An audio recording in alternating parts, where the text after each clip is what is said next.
Three, two, one. Let's go. All right, welcome to Mission Forge. This is where iron sharpens iron. I'm Bobby Jankovic. I'm the broker of Remax Capital. I want to shout out to Tommy Evans.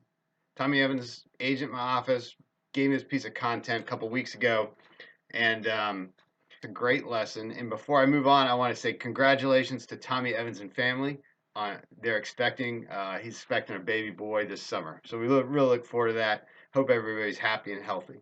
So, grandfather, grandson. Grandfather gets grandson aside, gets out this really old timepiece, this old watch, and says, "Hey, Junior, take this on down. Take this old watch. This was a gift from my grandfather to me. Take it on down to the coffee shop. See what the coffee shop owner would give you for it." So off Junior goes. "Hey, I've got this old watch. What'd you give me?" Coffee shop owner says, "How about $5?" All right. So the kid goes back to grandfather, says he'll give me $5. Okay. Well, why don't you go down to the watchmaker on First Street and see what he has to say about it? So eager Junior runs off with the watch in hand and goes and finds the watchmaker, and he says, "Yeah, I don't know. I'm it's kind of old. I'm not really interested in it. I make stuff here. $5, $10, $10 top." So kid comes back. Grandpa says he'll give me 5 or 10 bucks. Okay, here's what I want you to do. Take the watch, go down to the museum, find Joe the curator, see what he's got to say. So kid's a little discouraged, but off he goes and gets down to the museum, finds curator. Curator says, "Whoa!" So he gets out his book and looking at the different materials and makes sure it's the right thing. He says, "You really got something here.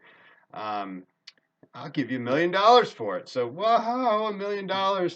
Yay. And the kid goes back and tells his grandfather. And the grandfather says, "Here's the lesson. Um, your value uh, is going to only be identified by certain people. There's going to be people in life that don't recognize that you have deep value. So don't get frustrated all the time if you're not getting the response that you're looking for, because you just might be in the wrong position. You might have put yourself in the wrong place. And you need to look around and see where your value will be recognized and appreciated. Okay?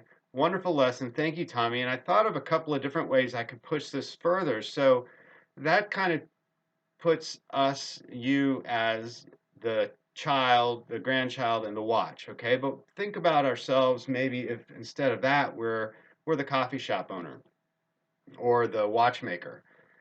And we see things all day, every day. We see hundreds of things, and we discount a lot of stuff that we're not really that interested in.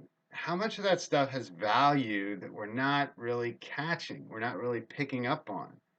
You know, Always, I don't want to say second guess yourself, but make sure you're not overlooking things of good value. And then the other way to look at it is, think of it like, can you think of yourself as the museum guy, and you're able to tell people, or the grandfather, you're able to identify value. See?